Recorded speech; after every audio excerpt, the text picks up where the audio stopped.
भय भय सबको होता है, चाहे वो पशु हो, पक्षी हो या मनुष्य। वास्तविकता में मनुष्य भय को अपने साथ लेके ही जन्म लेता है। तो इस भय से भय कैसा? यदि भय बुरा भाव होता तो क्या इसे हम अपने साथ लेकर जन्म लेते? वास्तविकता में भय हमें आगे बढ़ने के लिए प्रेरित करता है। अब देखिए, जीवन जीने का भय आपसे स्वयं की सुरक्षा करवाने का प्रयास करता है। अपमान का भय सदाचार की ओर बढ़ाता है। किसी प्रिय को खो देने का भय उसके लिए कर्तव्य पालन करने की प्रेरित करता है। किंतु ये भय बुरा तब हो जाता है जब आप इसे अपने ऊपर हावी होने देते हैं, इसके लिए कुछ प्रयास नहीं कर पाते।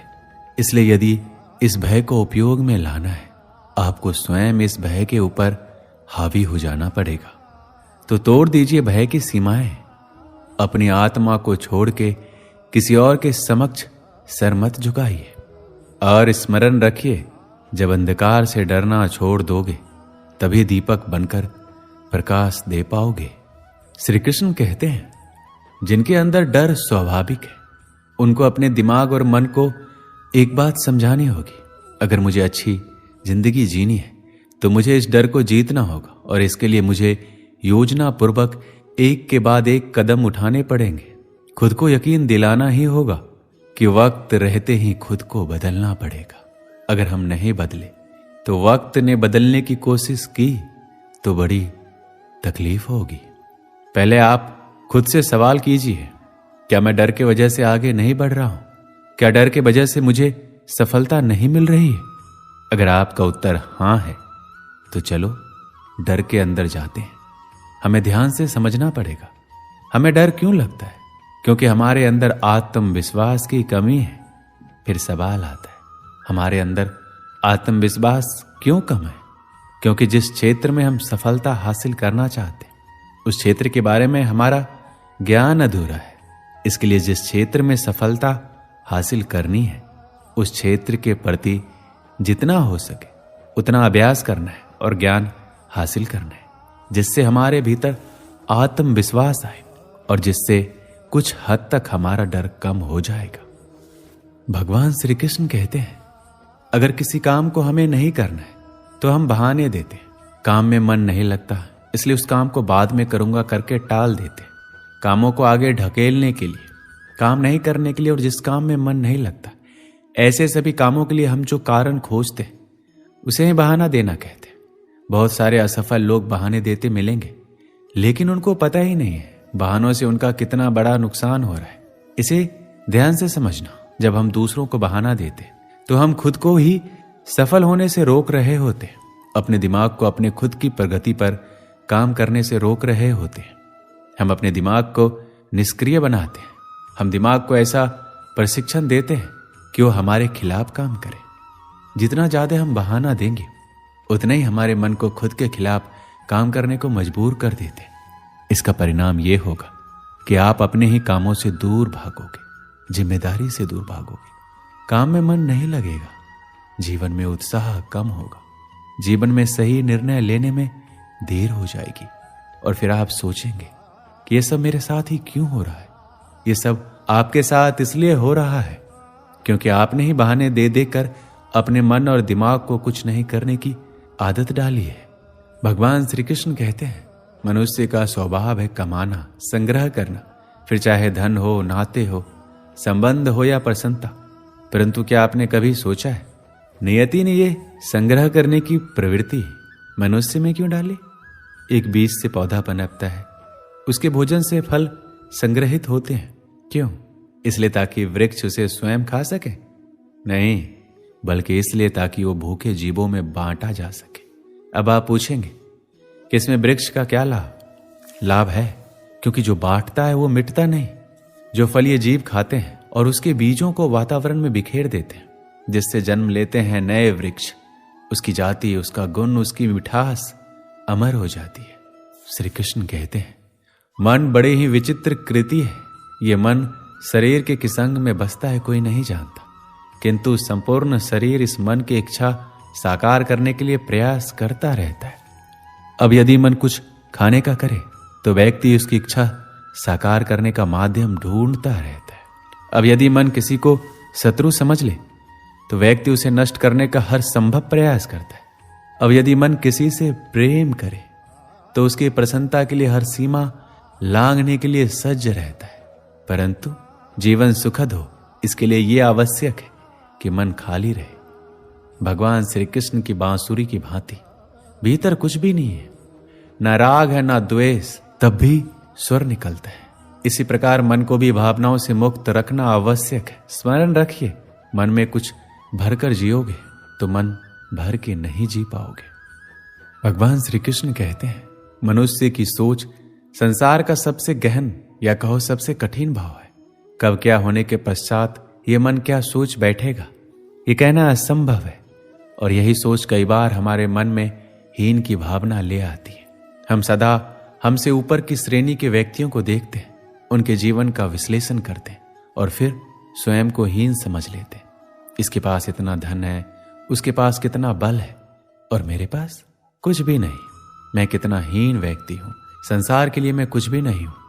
होता है ना ऐसा, किंतु ऐसा नहीं है। आपके पास भी बहुत कुछ है। पलट के देखिए, किसी भूखे व्यक्ति को केवल एक रोटी मिल जाए तो भले ही दूसरों के लिए वो अन्न का दाना होगा, किंतु इसके लिए वो भोज से कम नहीं है। इसलिए जब भी मन में हीन की भावना जागे, अपनों की ओर देखिए, उनकी ओर पलटिए, आपको विश्वास हो जाएगा कि भले आप ये मानते हैं कि संसार के लिए आप कुछ नहीं है, कुछ लोगों के लिए आप संपूर्ण संसार है, तो जो आपका संसार है उसमें प्रसन्न रहना सीखिए। हमारे पास अक्सर बहुत लोग आते हैं, कुछ को हम समय देते हैं, कुछ का हम तिरस्कार करते हैं, किंतु तिरस्कार कभी नहीं करना चाहिए। किसी व्यक्ति के आपके पास आने के 3 मुख्य कारण होते हैं, भाव, अभाव और प्रभाव। यदि कोई आपसे प्रेम भाव से आए तो उसे प्रेम दीजिए, सम्मान दीजिए। यदि कोई आपके पास अभाव में आए तो उसकी आवश्यकता को समझिए और जितना हो सके स्वयं से उसकी सहायता कीजिए। और यदि कोई आपके पास प्रभाव के कारण आए तो उसे समुचित सम्मान दें। तो खुद को भाग्यशाली समझे कि कोई आपके प्रभाव में है, किंतु तिरस्कार कभी ना करें। तिरस्कार जन्म देता है कुंठा को, और कुंठा किसी को भी आपका शत्रु बना देती है। इसलिए मित्र बनाइए, आनंद लीजिए और मेरे साथ कहिए राधे राधे। जीवन में समय चाहे जैसा भी हो, अपनों का साथ बड़ा आवश्यक होता है। सुख हो तो बढ़ जाता है, दुख हो तो बढ़ जाता है। अपनों के साथ समय कब बीत जाता है पता ही नहीं चलता, है ना। किंतु सोचिए, यदि आपको किसी ऐसे स्थान पर छोड़ दिया जाए जहां आपका कोई संबंधी ना हो, आपका कोई अपना ना हो, कोई मित्र ना हो, तो क्या होगा। एक एक क्षण कितना लंबा लगने लगेगा। तब तक लगेगा जब तक आप किसी को अपना नहीं बना लेते। अब प्रश्न ये उठता है, आपका अपना कौन है? वो संबंधी जिनके साथ आप रक्त से जुड़े हैं, या वो मित्र जिनके साथ आप बालपन से पले बढ़े हैं, या वो सहकर्मी जिनके साथ आप काम करते हैं? नहीं, अपना वो है जो विपत्ति में काम आए। अपनों की परख समय की कसौटी पर की जाती है। श्री कृष्ण कहते हैं, कभी आपने सोचा है इस संसार में हम सबसे अधिक किससे जुड़े हैं? कोई कहेगा माता पिता, कोई कहेगा मित्र, कोई कहेगा पत्नी, तो कोई कहेगा संतान।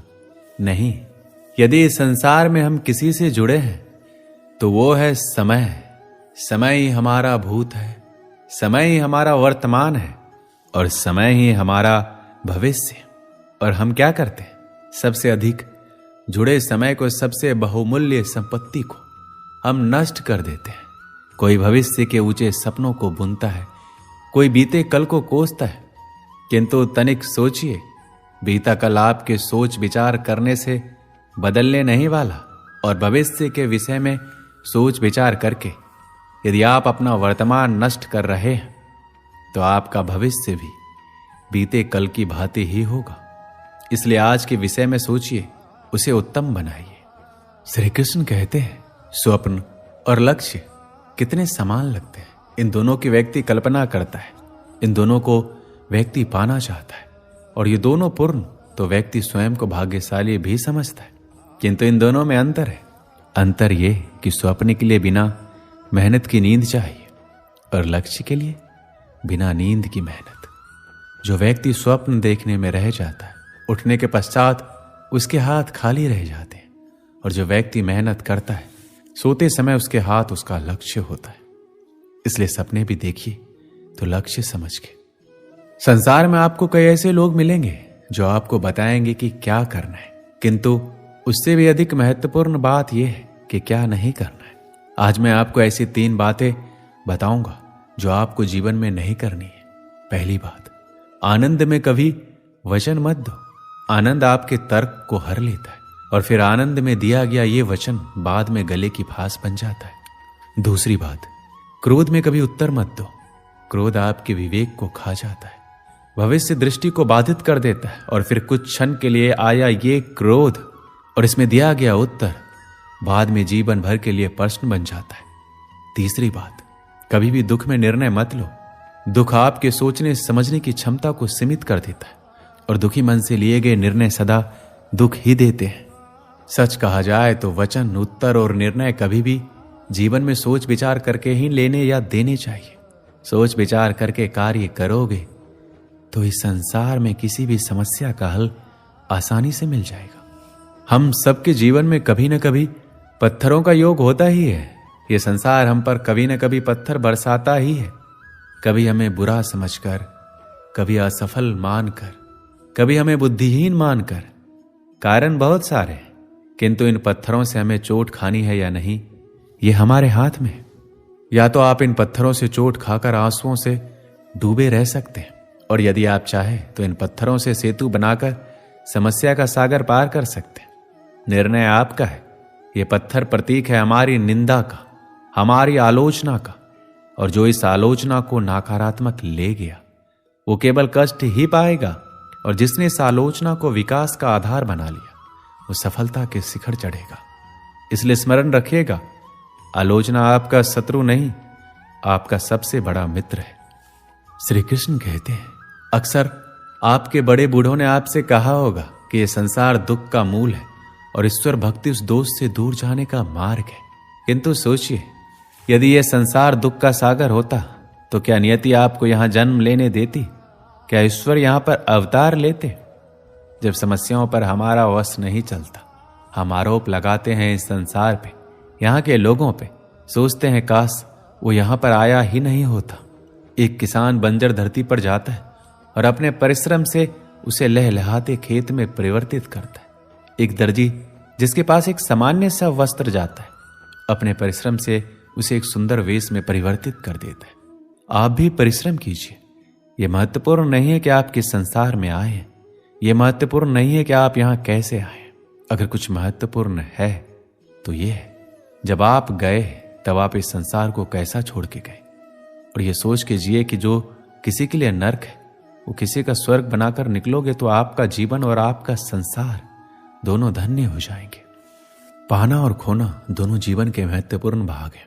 जीवन भर व्यक्ति कुछ पाता है तो कुछ खोता है। कभी धन खोता है, कभी सम्मान, कभी मित्र, कभी अभिमान। किंतु खोना बुरी बात नहीं है, क्योंकि खोने के साथ ही वो आपको एक अमूल्य सीख दे जाता है कि कैसे उसे दोबारा ना खोया जाए। इसलिए यदि कुछ गवा दिया तो उससे मिली सीख ना गवाए, क्योंकि उसी सीख की सहायता से आप अपना खोया हुआ पुनः पा सकते हैं। जीवन में कुछ पाना हो तो सोच और कर्म बड़े आवश्यक होते हैं, किंतु क्या केवल सोच से, क्या केवल कर्म से आपको सफलता मिलती है? नहीं। कुछ लोग सोचते रह जाते हैं, कर्म नहीं करते, और इस कारण से उन्हें सफलता नहीं मिलती। कुछ लोग बिना सोचे समझे कर्म करते रह जाते हैं, उन्हें भी सफलता नहीं मिलती। स्मरण रखिएगा, वृक्ष को काटना हो तो कुल्हाड़ी के लगातार प्रयास करने के साथ ही कुल्हाड़ी किस दिशा में मारी जानी चाहिए, इसका ध्यान रखना जरूरी है। सोच और कर्म इनका ठीक से सम्मिश्रण करेंगे तो अवश्य ही सफलता मिलेगी। हम मनुष्य कितने ढीठ होते हैं। एक बार लक्ष्य पर दृष्टि साध ली तो उसे पाने के लिए जी जान लगा देते हैं, किंतु उस लक्ष्य को पाने की आतुरता में उस मार्ग का आनंद लेना ही भूल जाते हैं। स्वास्थ्य को दांव पर लगाते हैं धन कमाने के लिए, और फिर वही धन गवा देते हैं स्वास्थ्य को पुनः सुधारने के लिए। देखिए, चाह बुरी बात नहीं है, किंतु चाह को पूर्ण करने की चाह में उस मार्ग का आनंद लेना भूल जाना, ये तो मूर्खता है। कभी कभी पूर्ण पाने की चाह में व्यक्ति सब कुछ गवा देता है। भूल जाता है कि आधा चंद्रमा अधिक सुंदर होता है। जो नहीं है उसे पाने का प्रयास आप अवश्य कीजिए।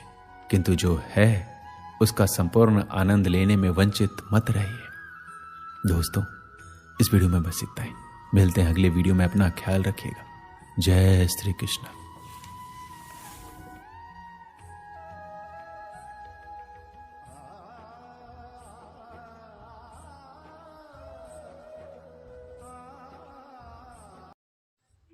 दोस्तों, गर्ग कृष्णा भक्ति चैनल पर अगर आपको वीडियो अच्छे लगे तो प्लीज़ लाइक एंड सब्सक्राइब करें। मैं हमेशा आपके साथ ऐसे लाता रहूँगा।